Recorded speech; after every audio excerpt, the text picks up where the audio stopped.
नमस्कार। आज इस सत्र में मैं आपसे चर्चा कर रहा हूं वार्षिक और इकाई योजना निर्माण पर। एक शिक्षक जब किसी विषय का शिक्षण का दायित्व उसको दिया जाता है तो वह उस विषय के समस्त क्रियाकलापों को कैसे संपादित करेगा, उस संपादन की पूरी रूपरेखा वो बनाता है। आप एक दिन जो कक्षा में पढ़ाते हैं उसकी पाठ्य योजना बनाते हैं, उसकी चर्चा हम किसी और सत्र में करेंगे। लेकिन पूरे वर्ष में आपको क्या क्या करना है, या यदि आपका पाठ्यक्रम प्रकरण आधारित या इकाई आधारित है तो उसमें आपको क्या क्या करना है, इसकी योजना भी आपको बनानी होती है। और इस योजना पर चर्चा करने के लिए मैं आज आपके साथ हूं। एक योजना निर्माण की आवश्यकता आपको क्यों होती है? एक शिक्षक के रूप में चिंतन करिए।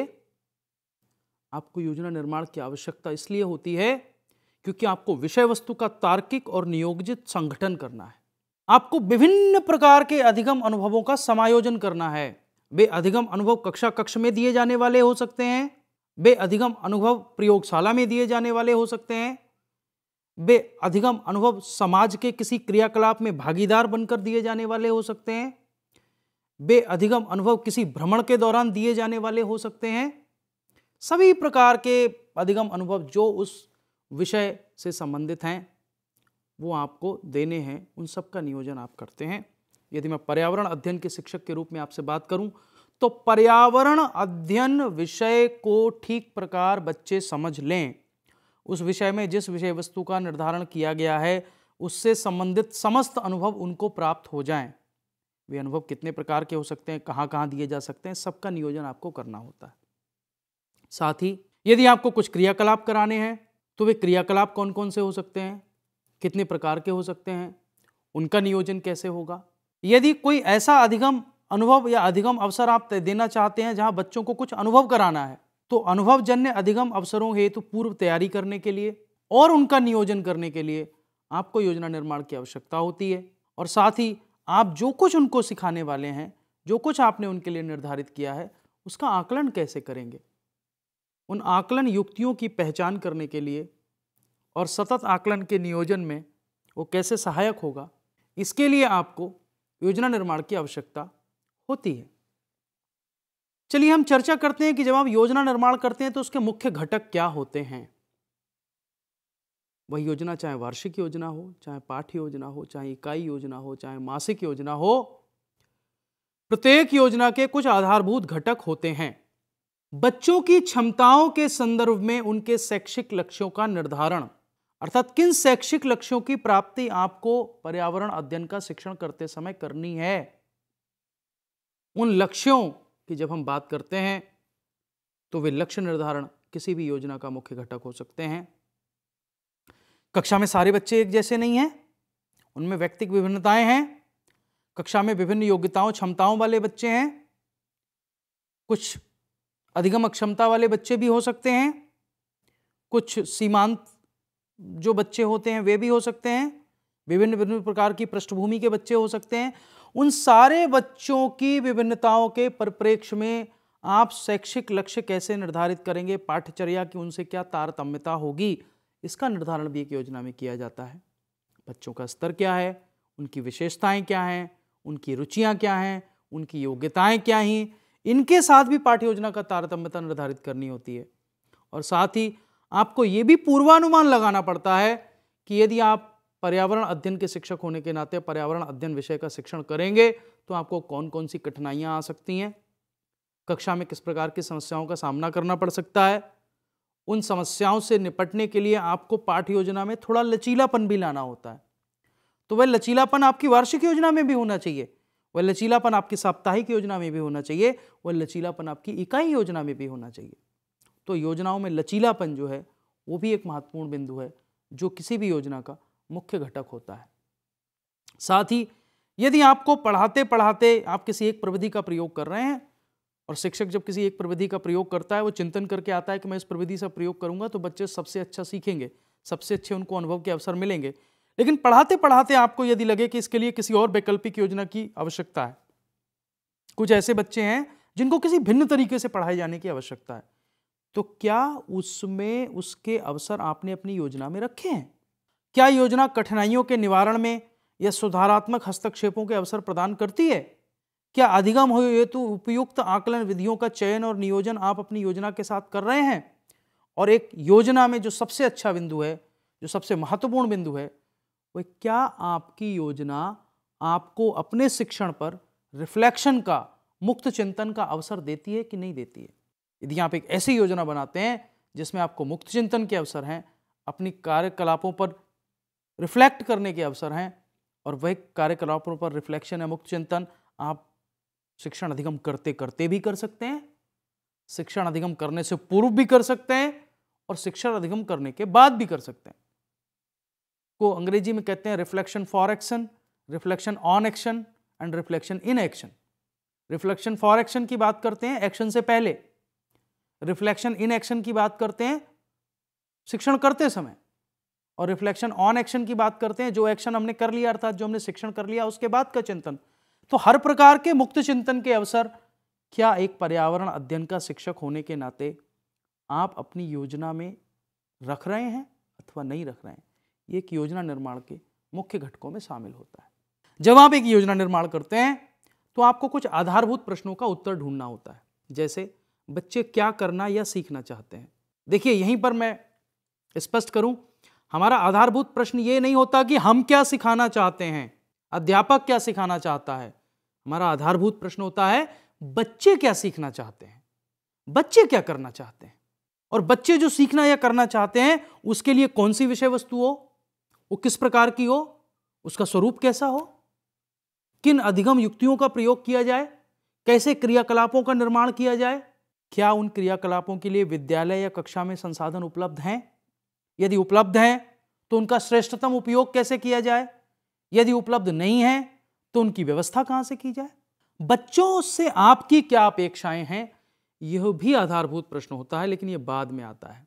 बच्चों में किस प्रकार का परिवर्तन लाना है। इस विषय के पर्यावरण अध्ययन की यदि हम बात करें तो पर्यावरण अध्ययन विषय के शिक्षण के साथ किस प्रकार के और किन कौशलों के विकास की आवश्यकता है। जैसा कि आप जानते हैं, पर्यावरण अध्ययन एक अंतरापृष्ठीय विषय है जिसमें विज्ञान, सामाजिक विज्ञान, पर्यावरण विज्ञान सबसे जुड़े विषयों का समावेश है। तो विभिन्न विषयों के साथ अंतः संबंध कैसे स्थापित किया जाए प्रत्येक पाठ्यवस्तु में, यह भी आपके लिए चिंतन का विषय है। तो योजना निर्माण करते समय आपको इन सब मूलभूत प्रश्नों का उत्तर ढूंढना होता है, और यदि आप इन प्रश्नों का उत्तर ढूंढेंगे तो निश्चित ही आप अपनी योजना को श्रेष्ठ योजना के रूप में निर्मित कर पाएंगे। मैंने योजना निर्माण के विभिन्न चरणों को एक चक्र के माध्यम से स्पष्ट करने का प्रयास किया है कि यदि आपको एक योजना निर्मित करनी है तो आपको इन 5 चरणों में उस योजना को निर्मित करना होता है। पहला है विषयों के लक्ष्यों का परिभाषीकरण, दूसरा है उद्देश्य निर्माण, तीसरा है विषय वस्तु और शिक्षण विधि का चयन, चौथा है अनुदेशन का आयोजन, और पांचवा है अधिगम का आकलन। अभी जब मैं प्रश्नों की बात कर रहा था तब मैंने यही प्रश्न रखे थे कि लक्ष्य क्या होंगे, उद्देश्य उनको प्राप्त करने के लिए कैसे निर्मित किए जाएंगे, उसके लिए कौन सी विषय वस्तु होगी, कौन सी शिक्षण विधि होगी, अनुदेशन कैसे आयोजित होगा कक्षा में, और फिर आप उसका आकलन कैसे करेंगे। चलिए, जब हम योजना निर्माण करते हैं तो मैंने चर्चा के प्रारंभ में ही कहा कि हम योजना कई बार पूरे वर्ष के लिए बनाते हैं, बनानी भी चाहिए, जो एक वार्षिक योजना होती है। फिर हम साप्ताहिक या इकाई योजना बनाते हैं, और फिर पाठ्य योजना बनाते हैं। वार्षिक योजना की जब मैं बात करता हूं तो वार्षिक योजना एक दीर्घकालिक योजना है जो संपूर्ण सत्र की योजना होती है, संपूर्ण शैक्षणिक सत्र की योजना होती है। यदि आप पर्यावरण अध्ययन विषय के शिक्षक हैं तो पर्यावरण अध्ययन विषय में आपको, यदि कक्षा 4 में वो कक्षा दी गई है तो कक्षा 4 में पर्यावरण अध्ययन विषय में पूरे वर्ष में आपको क्या क्या करना है, कितनी कक्षाएं लेनी हैं, कितने भ्रमण कराने हैं, कितने क्रियाकलाप कराने हैं, किन संसाधनों की आवश्यकता हो सकती है, कितने प्रकार से आकलन करना है, आकलन के कितने अवसर देने हैं, सबकी संपूर्ण जानकारी, संपूर्ण व्यवस्था ये वार्षिक योजना का अंग होती है। सभी पाठों के अनुरूप समय, संसाधन, पाठ्य सामग्री, क्रियाएं, ये सब इसके भाग होते हैं। यदि आप एक अच्छी वार्षिक योजना बनाना चाहते हैं तो आपको समस्त क्रियाकलापों का पूर्व नियोजन कर लेना चाहिए, विषय वस्तु के आधार पर और अपने लक्ष्यों को ध्यान में रखते हुए। जैसे मैं एक उदाहरण लेता हूं, एक उदाहरण है कक्षा 5 के लिए पर्यावरण अध्ययन की एक वार्षिक योजना का। एक शिक्षक ने इसमें प्रारंभ किया कि उसका अप्रैल से सत्र प्रारंभ होता है और उसने अनुमान लगाया कि अप्रैल में उसको 15 कार्य दिवस मिलेंगे। आप चार्ट को ध्यान से देखें, अप्रैल 15 दिन, फिर उसने लिखा इकाई हेतु दिवस। उस 15 दिवस में उसको 2 इकाइयां पूरी करनी है, तो उसने बांट लिया कि मैं पहली इकाई 8 दिन में पूरी करूंगा, दूसरी इकाई 7 दिन में पूरी करूंगा। पहली इकाई उसने पर्यावरण की ली, दूसरी इकाई इसने मानव शरीर की ली, इकाई का नाम लिया। फिर उसको उस इकाई में क्या क्या करना है। यदि पर्यावरण की इकाई है तो उसमें उसको क्या क्या चीजें विषय वस्तु लेनी है। उसको सजीव निर्जीव वस्तुओं का अनुभव कराना है, पौधे और जंतुओं में अंतर पढ़ाना है, मैदान, पहाड़, मरुस्थल, घाटी, इनकी विशेषताएं बतानी है, स्थानीय मौसम और जलवायु का जीवन पर क्या प्रभाव पड़ रहा है ये बताना है, और उसका सतत आकलन करना है। फिर इस सब के लिए उसको किस सामग्री की आवश्यकता हो सकती है। उसको कुछ वास्तविक वस्तुएं चाहिए, कुछ मॉडल प्रतिमान चाहिए। उसने लिखा कि उसको एक वृत्त चित्र भी दिखाना पड़ सकता है, 2 दिन का अनुभव है, उसने अपने अनुभव के आधार पर अपने नियम बनाया है कि वो एक वृत्त चित्र इस इकाई में दिखाएगा। बच्चों को कुछ व्यक्तिगत अनुभव देने हैं, 1 दिन का उनको क्षेत्र भ्रमण भी कराना है, तो उसने वो भी प्लान कर लिया कि यदि मेरे पास 8 दिन है तो 8 दिन में मुझे 2 दिन वृत्त चित्र दिखाने हैं, 1 दिन क्षेत्र भ्रमण कराना है, शेष दिवसों पर उन्हें उसे कक्षा में और विद्यालय में अनुभव प्रदान करने। इसी तरह से उसने मानव शरीर के लिए किया। इसी तरह से फिर उसने देखा कि मई में उसको 10 कार्य दिवस मिलेंगे, तो 5 कार्य दिवसों में वो आवास नाम की इकाई पर कार्य करेगा और 4 कार्य दिवसों में वो परिधान नाम की उस पर कार्य करेगा, और 1 दिवस उसने इकाई परीक्षण के लिए रख लिया। उसने फिर देखिए लिखा है कि यदि उसको आवास पढ़ाना है तो आवास में उसको क्या क्या बात करनी है। आवास में घर के घटक, स्थानीय इमारतें, विशिष्ट उपयोग की इमारतें जैसे पंचायत घर, विद्यालय, डाकघर, पुलिस, थाना, इन सब चीज़ों की उसको जानकारी देनी है। तो उसने तुरंत सोचा कि ये सब जानकारी देने के लिए मुझे क्या करना होगा। बच्चों के घर के व्यक्तिगत अनुभवों का प्रयोग करना होगा, घर के स्थान विभाजन पर रेखा चित्र बनवाना होगा। उस बच्चों को ये क्रियाकलाप ये दे सकता है कि वो अपने घर में कितने कमरे हैं, कौन सा कमरा कहाँ है, इसका एक रेखा चित्र बनवा ले। स्थानीय इमारतें, यदि महत्वपूर्ण इमारतें हैं जैसे पंचायत घर है, विद्यालय है, डाकघर है, थाना है, उनका भ्रमण भी रख सकता है। तो वो एक वार्षिक योजना में ये तय करता है कि 1 माह में कुल कितने कार्य दिवस होंगे, उन कार्य दिवसों में वो कितनी इकाइयां पूरी करेगा, उन इकाइयों पर मोटी मोटी किस विषय वस्तु से संबंधित चर्चा होगी, कौन कौन से महत्वपूर्ण क्रियाकलाप हो सकते हैं, उसके लिए किस प्रकार की सामग्री का नियोजन उसको करना होगा। तो जब एक शिक्षक वार्षिक योजना बनाता है तो इस प्रकार से वो पूरे वर्ष की योजना बनाता है। मैंने आपको अप्रैल और मई माह का उदाहरण दिया, इसी प्रकार से वो जुलाई, अगस्त, सितंबर, वो पूरी पाठ्य वस्तु को बांट लेता है। उसमें सारे दिवसों की गणना रहती है, कितने दिवस प्रवेश में जाने हैं, कितने दिवस में कोई परीक्षा होनी है, कितने दिवस में कोई खेलकूद प्रतियोगिता होनी है, किन दिवसों में वार्षिकोत्सव होने हैं, उन सारे दिवसों का भी निर्धारण वो कर लेता है। तो उसको अपने विषय के लिए कितने दिवस मिलेंगे और उसके आधार पर वो तय करता है कि उसको उन दिवसों में अपनी विषय वस्तु को कैसे प्रस्तुत करना है। ये वार्षिक योजना की बात हुई। जब हम इसको और स्पष्ट करते हैं तब हम एक इकाई योजना का निर्माण करते हैं। वार्षिक योजना के आधार पर इकाई योजना में विषय वस्तु भिन्न भिन्न इकाइयों में वितरित हो जाती है, बांट दी जाती है। और एक इकाई की विस्तृत योजना, अब एक इकाई की योजना जो बनती है वो इकाई योजना या यूनिट प्लान कहलाता है। सामान्यतः यदि आप अपनी पर्यावरण अध्ययन की पाठ्य पुस्तकें उठाकर देखेंगे तो आप देखेंगे कि प्रत्येक इकाई लगभग एक जैसी विषय वस्तु से होती है। एक इकाई में सामान्यतः बहुत प्रकार की विषय वस्तु नहीं होती। एक इकाई एक मूल विषय वस्तु होती है और उसके चारों ओर और विषय वस्तु उसमें बटी रहती है। फिर एक इकाई विषय वस्तु की, किसी इकाई में कम विषय वस्तु हो सकती है, किसी इकाई में ज्यादा विषय वस्तु हो सकती है। हो सकता है एक इकाई आपको ऐसी मिले जिसको आप 3 पाठों में समाप्त कर दें, अर्थात 3 कार्य दिवसों की आपको आवश्यकता हो सकता है कोई ऐसी इकाई आपके पाठ में, आपकी पुस्तक में हो, पाठ्य पुस्तक में, जिसको आपको 7 से 8 दिन में समाप्त करना हो। तो एक इकाई में विषय वस्तु की कितनी मात्रा है उसके आधार पर आप पाठों का निर्धारण करते हैं कि उस इकाई में मुझे कितने पाठ पढ़ाने होंगे। इकाई योजना सामान्यतः कुछ दिवसों या 1 सप्ताह की योजना होती है और इकाई योजना का आधार विषय वस्तु की मात्रा होती है। यदि विषय वस्तु ज्यादा है तो इकाई योजना में ज्यादा पाठों का समावेश होगा, यदि विषय वस्तु कम है तो इकाई योजना में कम पाठों का समावेश होगा। यदि आप कोई भी इकाई योजना देखें जो आपकी पाठ्य सामग्री में भी दी गई है, प्रत्येक इकाई योजना किसी एक केंद्रीय समस्या, एक केंद्रीय मुख्य प्रकरण या एक उद्देश्य के इर्द गिर्द संगठित की जाती है और उसमें जो आपका मुख्य प्रकरण है, जो मुख्य थीम है, उस थीम के चारों ओर के सारे कॉन्सेप्ट, सारी संकल्पनाएं एक इकाई में समाहित होती हैं। जैसे यदि जल आपकी पुस्तक में पाठ है और उसको आप एक इकाई के रूप में लेते हैं तो जल के स्रोत, पेयजल, पेयजल की कमी, जल संरक्षण के उपाय, जलीय जीव, जल के स्रोतों के चारों ओर या आसपास रहने वाले लोगों की जीवन शैली, जल यातायात, ये विभिन्न पाठ हो सकते हैं, लेकिन सबका मुख्य केंद्र क्या है? जल है। तो वो जल एक इकाई है। उसमें जो आपकी पाठ्य पुस्तक में विषय वस्तु दी गई है, उस विषय वस्तु को आप छोटे छोटे घटकों में बांटकर एक दिन में कितनी विषय वस्तु आप पढ़ा सकते हैं, उसके हिसाब से पाठों की संख्या का निर्धारण और पाठों में कितनी विषय वस्तु देनी है, उस मात्रा का निर्धारण आप कर लेते हैं। फिर आप उद्देश्यों का, कक्षा कक्ष प्रक्रियाओं का और मूल्यांकन तकनीकों पर विचार करते हैं कि इस इकाई के उद्देश्य क्या होंगे, कौन कौन सी कक्षा कक्ष प्रक्रियाएं हमें करानी होंगी, किन मूल्यांकन तकनीकों के प्रयोग से, किन आकलन तकनीकों के प्रयोग से हम इस इकाई का आकलन कर सकते हैं। दैनिक पाठों के लिए हमें किस प्रकार के क्योंकि जब आप इकाई योजना बनाते हैं तो आप ये तय कर लेते हैं कि आपको कितने पाठ पढ़ाने और पाठ के लिए किस संसाधन की आवश्यकता होगी। तो आप चूंकि इकाई योजना पहले बना लेते हैं तो आपको संसाधनों की व्यवस्था करने में इकाई योजना मदद करती है। सामान्यतः यदि आप एक इकाई योजना को देखें तो इकाई योजना के 5 चरण होते हैं।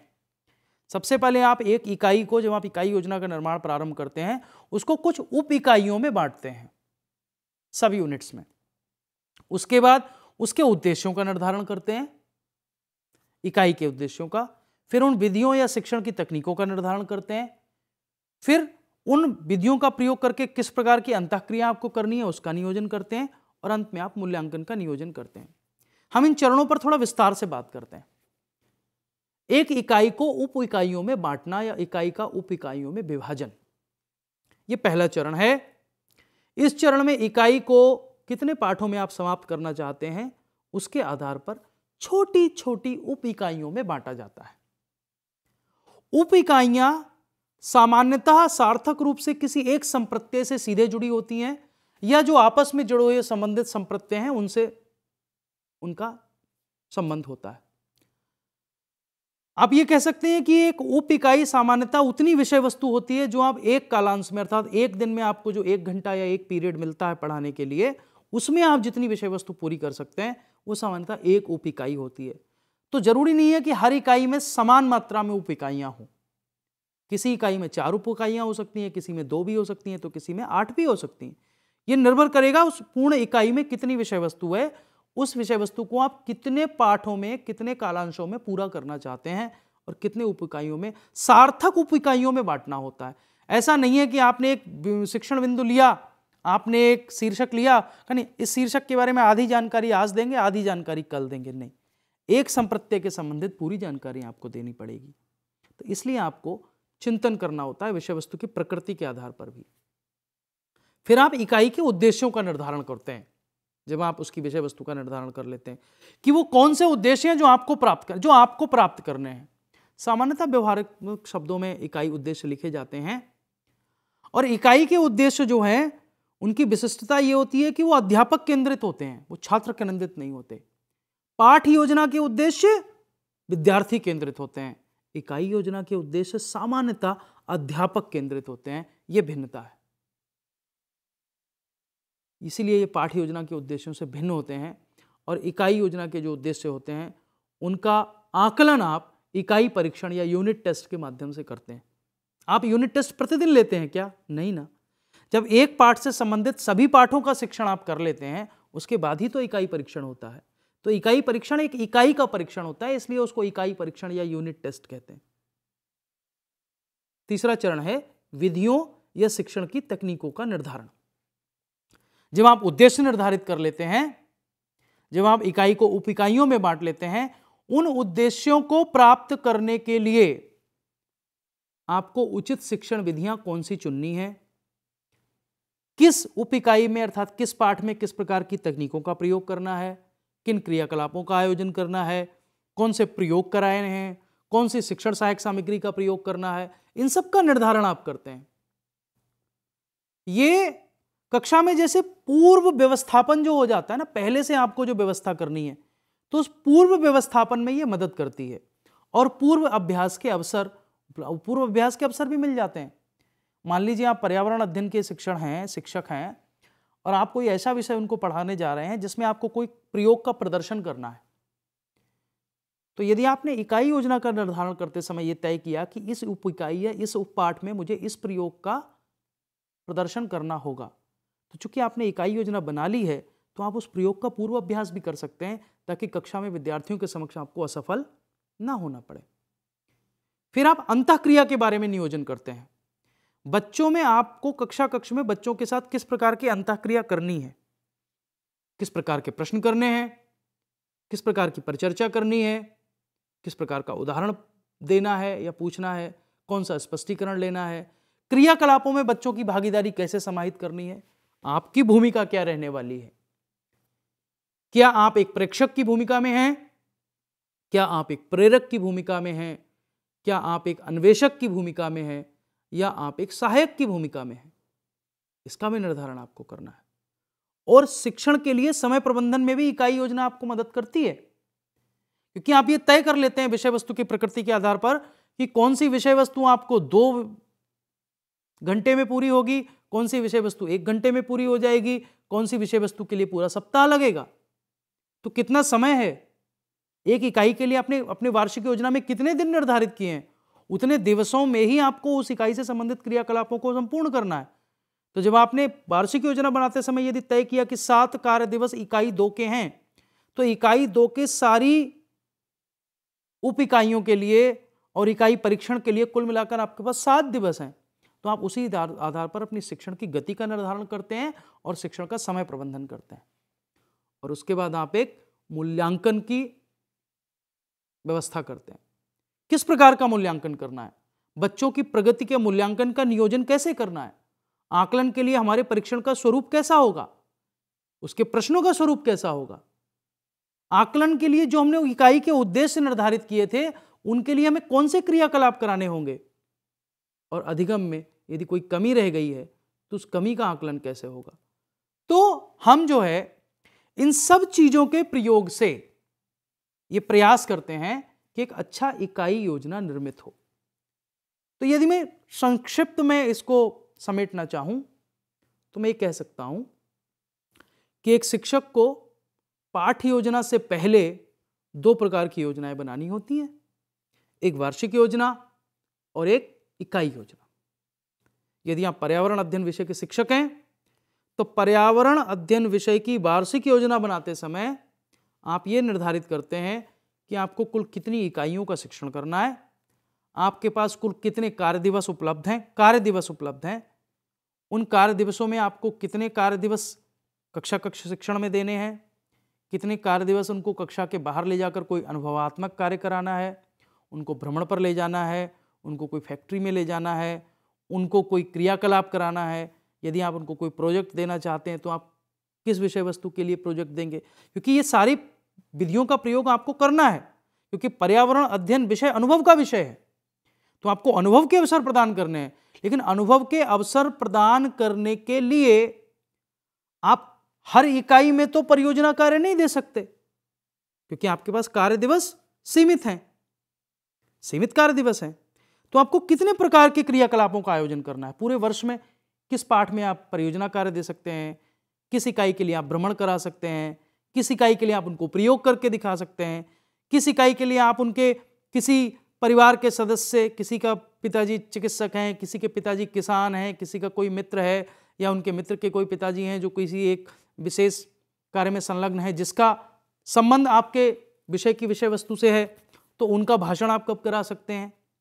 तो इन सब चीज़ों का जो आप पूर्ण रूप से एक आकलन करते हैं पूरे वर्ष का, वो आपकी वार्षिक योजना होती है। और जब आप वार्षिक योजना बना लेते हैं तो आप तय कर लेते हैं कि आपको किस इकाई के लिए कितने दिवस देने हैं।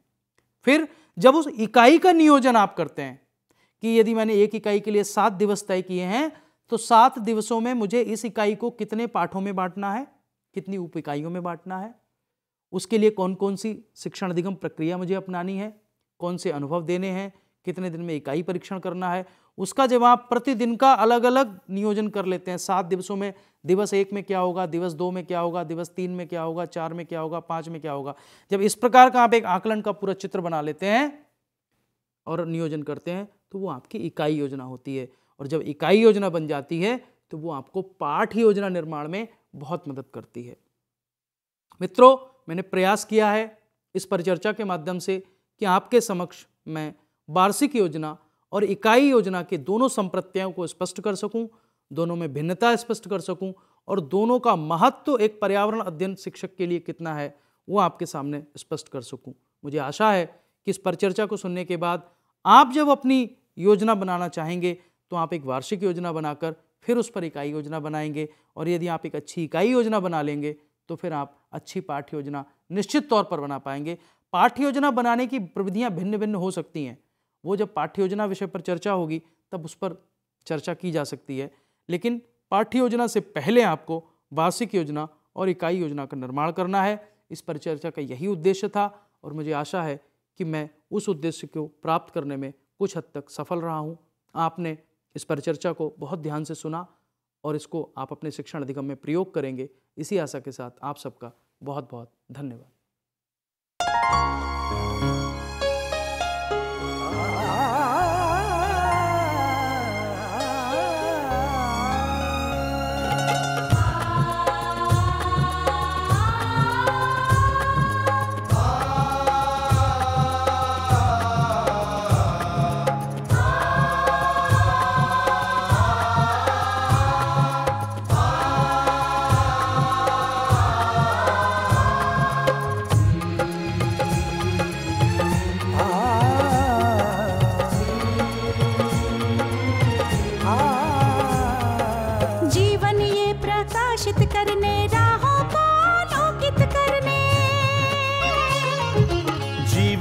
प्रकाशित करने राहों को आलोकित करने, हम अपना दीपक स्वयं बने, हम अपना रास्ता स्वयं चुने।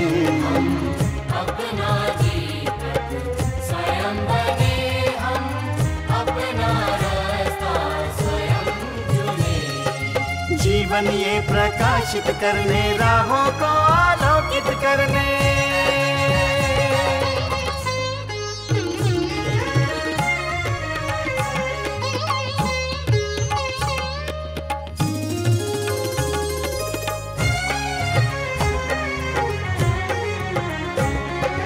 धन साधन समय की सीमा से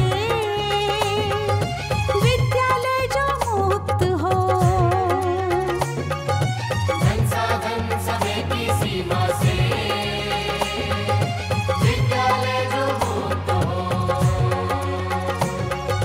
कभी पढ़े हम कहीं पढ़े वे विषय की लोच से युक्त हो, कभी पढ़े हम कहीं पढ़े वे विषय की लोच से युक्त हो। मित्रों हम उठे और जागे, मंजिल आने की ध्वनि सुने, हम अपना दीपक स्वयं बने, हम अपना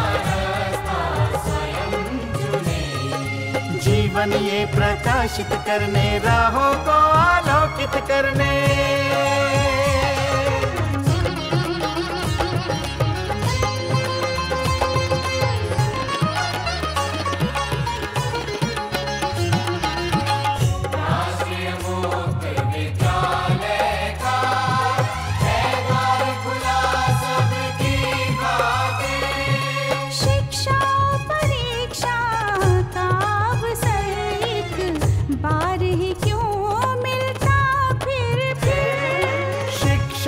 परीक्षा का अवसर एक बार ही क्यों